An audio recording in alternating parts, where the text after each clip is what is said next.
Good morning, welcome to 59 Minutes. My name is Levi Kones. This morning I'm privileged to host a gentleman who is making the waves on YouTube. He goes there by the name Shared Moments with Justus. He's here himself, Justus Nandwa. Right. Karibu sana. Asante sana. Glad to have you here. Glad to be here. I looked at your YouTube channel and yes. You host people on real life stories, things they have experienced, and you call it Shared Moments with Justus. Yes. Tell me a little bit about the background and how you got there. Around 2010, I was in Langata Women's Prison, profiling some of the stories in the prison from the women. And so I did quite a number of stories. I talked to around, I think at the time, around 6 or 7 women. 2019, I received a phone call from a lady in the UK. And she was like, Justus, I'm looking for... Wait, that's 9 years later? Yes. At these 9 years, umekuwa tu ukifanya vitu zingine? Nilikuwa nikifanya vitu zingine. I had posted that story I did in 2010 on YouTube around 2013 because that's the period YouTube ilikuwa imeanza kupeak na nini. So I posted that story in 2013. So 2019, 9 years later, a lady calls me from the UK and she says, I'm looking for a lady by the name Beatrice who you did her story 9 years ago in Langata Women's Prison. Can you help me get to her? And I'm like, oh yes, there's a story I did in 2010 of Beatrice and other ladies, but I have not been in touch. I don't even know if she left prison. So I went back online to YouTube, I checked the story, and I found the story had actually gathered a lot of feedback and traction. But I couldn't get hold of Beatrice. So I told the lady, I'll try my best to reach out to Beatrice. So you start investigations? Yes, to reach out to Beatrice. Where do we find? And then, but in a month or so, sikuwa nimeweza kupata where Beatrice, getting hold of Beatrice. And then suddenly, I receive another phone call. I pick, and the lady introduces herself as Beatrice, the lady from Langata Women's Prison, the one that I had done her story. Wow. The one that I'm looking for. I'm like, no, this can't be real. Why was she looking? Had she heard you were looking for her? That's the question. So I'm like, Beatrice, first of all, I mean, where did you even get my contact from? So she's like, I've gotten your contact from a lady in UK who was apparently looking for me. And in the process, she got my contact, called me, and gave me your number. Wow. That was the beginning of Shared Moments with Justus. I was like, because for 9 or so years, this concept has been more of incubation. Yes. It is something that I've wanted to do, but the drive, I think I was not, the time had not just come for me to start doing this. But it's something that was even inspired the story I did in 2010. That was the whole idea, but it more or less ikakufa too. I didn't do much after that. So this time round, when Beatrice calls me, it revived those memories. And I was like, Beatrice, you know what? I'm going to start something, and you're going to be my #1 candidate. I have to do a follow-up story of your life, because now she tells me she's actually out of prison. She left prison in 2012.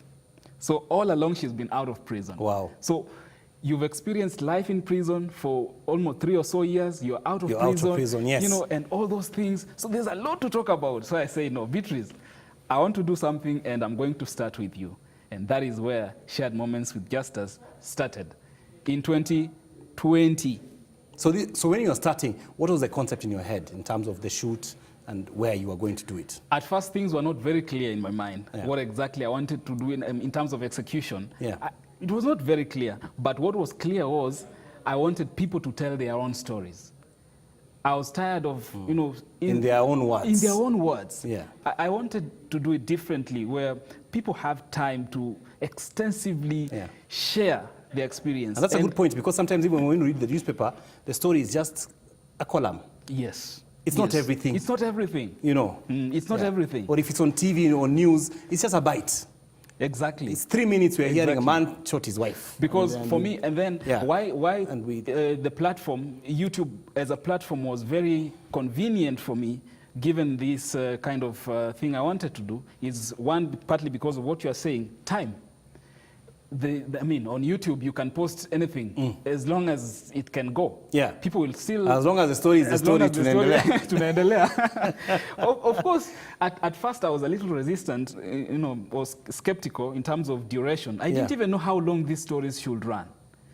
On one hand, I want someone to tell their whole story. Yeah. But at the back of my mind, because of my training... You don't want to lose people. Because of my training in journalism, I'm like, if it's too long, I'll lose people. Yeah. But so I was like, okay, let me just try and see if it's this long, how many people are going to be, interested and even watch all through. It was shocking. So tell me, this first story was how long? This first story was around 50 minutes. Which for me was suicidal.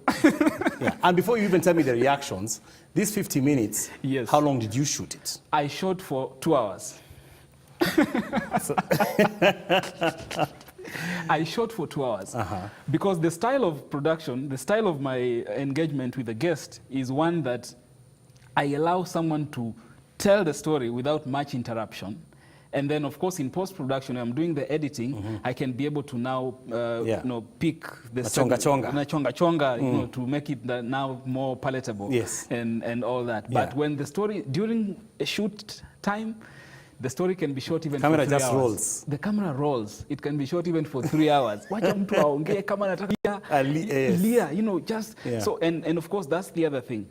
I try to create an environment, first of all, even before the interview, to make that person as vulnerable as possible so that they are comfortable to, first of all, talk about the experiences. Because when you're talking of stories, these are personal experiences, things that people have gone through. They are not making these things up. So first of all, for someone to get to a level that they are talking about their own personal, some of it's secret things they have never shared with anyone, they're talking about it publicly. It's not easy. So you first have to create an environment that will make them relax. They can relax. Yeah. So sometimes even before we start the shoot, we can talk for like 2 hours. Just talking. We have not started recording. Yeah. So that we are on the same page. So it's an investment of time, really. It is. Yeah. It is. And now, after you shot it, so these 50 minutes, you post it. So I post these 50 minutes. Are you worried about? Are you checking every hour, like? I am. Or are you going to bed and saying, watch it one after 4 hours? Before I posted, before I even posted this first story, because I had already created the platform, Shared Moments with Justus, and then COVID hit. That was around the same period in March. So it was, I said, before I post this story, Beatrice, it's the only story I have. And once I start posting, people might ask for more stories, which I don't have at the moment. So what I did, I started posting actually different things, completely different things on that channel, which were more of my tutorials, just talking about tech and all that, but there was nothing. No one was watching those things. So when I posted Beatrice's story, I had at least recorded several other stories. So I posted. You were ready to get on the road. I was ready to get on the road. I posted the story. And then you're there watching, you're like expectant. Yeah. You want to see how many people, because I premiered it, so that it more or less looks like it's a live show. So I think around 10 people were watching the premiere averagely for the 50 minutes. I was like, well, not bad. At least someone is watching. But the story was there for like 2-3 months. It was less than 1,000 views. So really? Yes. Less than 1,000 views. So I was like, well, okay. I know what it means to be persistent and consistent. Yes. Let me just try and give it some time. Maybe it will peak at some point. So the story was there. Reaction, 1 or 2 people, nothing much really. Are you thinking maybe this is not the thing? My issue was maybe it's too long. I was sure with the content. Maybe guys went 20 minutes and said... I was sure with the content. I was sure with the story. Yeah. But, so I was like struggling. Maybe it's because it's too long. So in the process of, should I reduce these things to maybe 10 minutes? I was like, but it would... Which 10 minutes? I know. What am I going to pick? Yeah, which one? Which one? Yeah. I said, I honestly entertained that thought for the longest time. But I said, let me share more. Maybe something will happen. Until which month was that? 2021, around January 2021, this year. Everything just blew up. Boom. Boom. And I'm like, okay, subscribers are just growing. Suddenly, in a day, you have like 5,000 new subscribers. In a day, what are you talking about? I was taken aback, for sure. You know, I think it's the art of sharing. Yes. And then it gets to just the right place, where it's just multiple shares. Yes. And the pandemic did not do us harm in that regard. Very true. Very true. Because people have to find now content. Of course, on one hand, it did a lot of harm in many ways. Yes, but in this particular instance... In this particular instance, it really helped. Because one, again, I had the time. You know, I could shoot any day, any time. You know, people are working from home, everybody is available and all that, you know. So, as you say, the stories, people started connecting with what, the content, with what people were talking about. Mm-hmm. And it was new, it was something different. And people are always looking for something different, you know. So I think that is what really helped put this thing in the limelight. Wow. And you know, views just keep growing and growing. Yes. But did you feel the pressure after this particular story did so well? That, you know, was your second story, were you having some fear? It gave me pressure, good pressure. So I try to call around. Good thing I've worked closely with churches and, you know, people who can, you know, we've had contacts of people who can be able to really openly talk about their lives. Yeah, because that's the other thing. Some people have gone through stuff, but they're not willing to share. Yeah, wamefunga mlango. So, and also the platform helped me in a way that people started reaching out.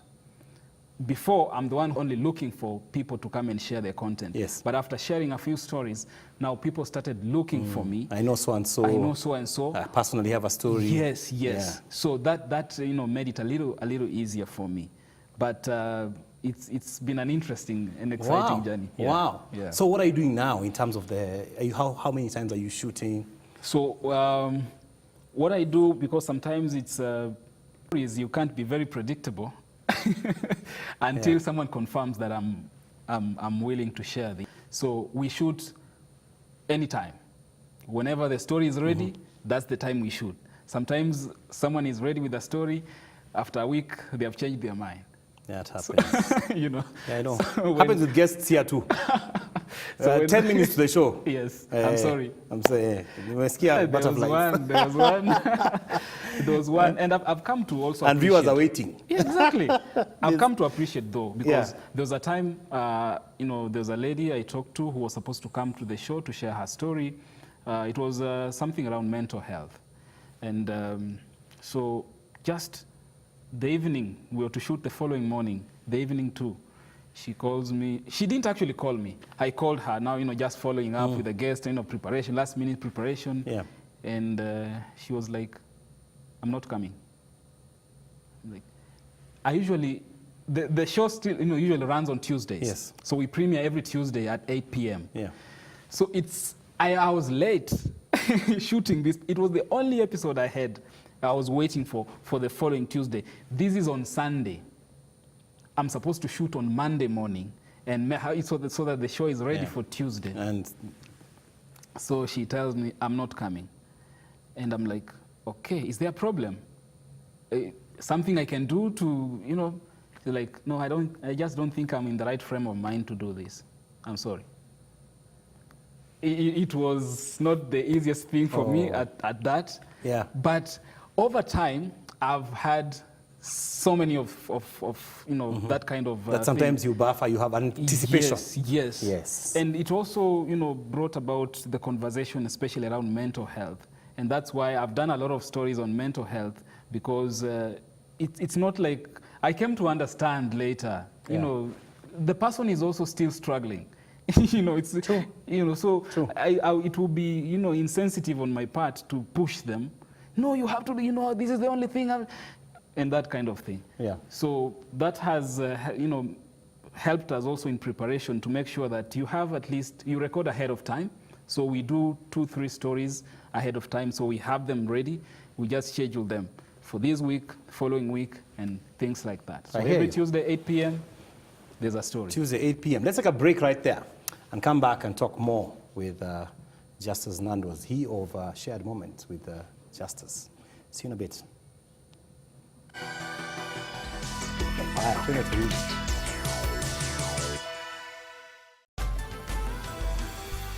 I wanted to ask you about the follow-up. Yes, I do follow up. Yeah. I do follow up because for me, it is not about the platform. Because some people talk about their stories in past tense. It happened to me. Yes. I'm out of it. I've healed, you know. I have, reformed, that kind of thing. And some people are telling stories. It's things happening that they are to still me. going through. Yes. Yes. I mean it. So there are stories that It's happening. people who are still going through stuff that, you know, much as they are talking about it, they are in the process of healing or finding solutions. And so if you can connect or link them up with opportunities for those kind of solutions, for me, I think it's also an extra mile I'm willing to go. And I've been doing that, trying to make sure that after the conversation, the online conversation, we have a real conversation. And we have formed a family. Yeah. We have formed a family, and the family is growing day by day. Just for your information, when we shared that story of that mama at the age of 13, and at the end when she was making an appeal, I asked her, what is your greatest wish in life? What do you want? What is it that you dream about? And she said, I just wish I had a place I would call my own, where my children can come, we sit, yani niko kwangu. And it was too emotional. So after the story, we air usually from 8, around 2 a.m., I receive a message from another lady that I had done her story. Her name is Karen. So Karen texts me and she says, I've watched the story of Josephine and I want to give her a piece of land where she can build her home. And I'm like, Karen, you're struggling yourself. Are you sure? Because from your story, I mean, you need help yourself more than any other person. And she says, I'm sure about it.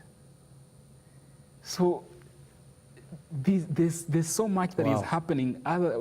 When people have told their stories and all that. It's even touching that even those whose stories have been told are also willing to be part of. And that is my dream, that we can be able to slowly by slowly build a community around this, so that people we are interconnected. We need each other. People can feel the concern for each other, that when this thing is happening to my neighbor, it's as good as happening to me. And if I don't do anything, tomorrow, ni mimi. Yeah. What do you wish for your viewers to take away from the stories that you give? There are people who are going through difficult moments, and they just wish someone acknowledged that they are going through a difficult time. So for those who are going through difficult times, when they watch some of these experiences, they realize that they are not alone. For me, that's a good thing. For someone to realize that whatever it is, it doesn't matter the magnitude of what you consider a problem that you're going through, there's someone else who is going through that or even worse. Meaning, there's hope. There's always hope. There's a chance that you can overcome. You can go through that moment and do even better things than you had even earlier anticipated. So for me, it's about building that energy and synergy around the society, that things can be done, irrespective of the small things, distractions, problems that we might be going, which problems will always be there. So we have to look beyond that. And for me, that is the message. That's the message. That is the message. Take away some hope. Yes. Wow, we are almost out of time here. You realize you're like a pastor with a congregation now. Oh, man. Do you draw from the story sometimes? You're like, hey. The stories speak to us. Like I was telling you, when you see a story, like I watched it with my wife about, somebody getting angry and, and stabbing someone else. And, and my wife said, first of all, let's stop arguing in the kitchen. Yes. Where we can be around these things. Because you realize it's real people. It's real people. Who, you know. Moment of insanity. And sometimes we relate. Yes. You know, as a family. You know, when someone says something, especially when they're, you know, stories around relationships and family, and you're like, oh, okay. Yeah. Cool. So they speak to us. They speak to us. Yeah. What next, Justus? What's a dream as we close? Wow. So I think this is not about me. I would wish to encourage people to create safe spaces, not just for shared moments with Justus, but let's have as many platforms as possible. So that, because I cannot have a platform for everyone. The numbers are just too many. So I'm trying to encourage people to just create safe spaces. It might not be online. It could be physical. But let's create safe spaces in churches, in schools, in our, you know, government offices. People are going through stuff. Yeah. Recently, many stories around our police, you know, going through mental issues. Yes. Because people have no way of venting, people have no way of, you know, releasing that negative energy within them, and so they use the nearest crooked means to do so.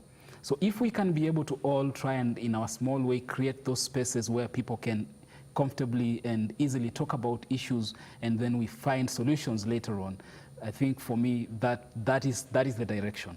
That is the direction. That's a dream. Yeah. You know, I'll end it with the Bible verse. You know, the Bible says that the harvest is plenty, but the laborers are few. A few. And you're doing good labor. Thank you. Thank you for coming, Justus. Asante sana. I appreciate it. Justus Nandwa, he of Shared Moments with Justus. You can catch him on YouTube. You can catch him on Facebook. Shared Moments with Justus. You're also on Twitter on the same. On Twitter, on Instagram. On Instagram. Yeah. Shared Moments. Check out the stories. Learn something. Tell someone. And most importantly, get hope. Sure. God bless you. Good day. That's 59 minutes. Stay tuned for Leah coming up with Loso. Have a wonderful day.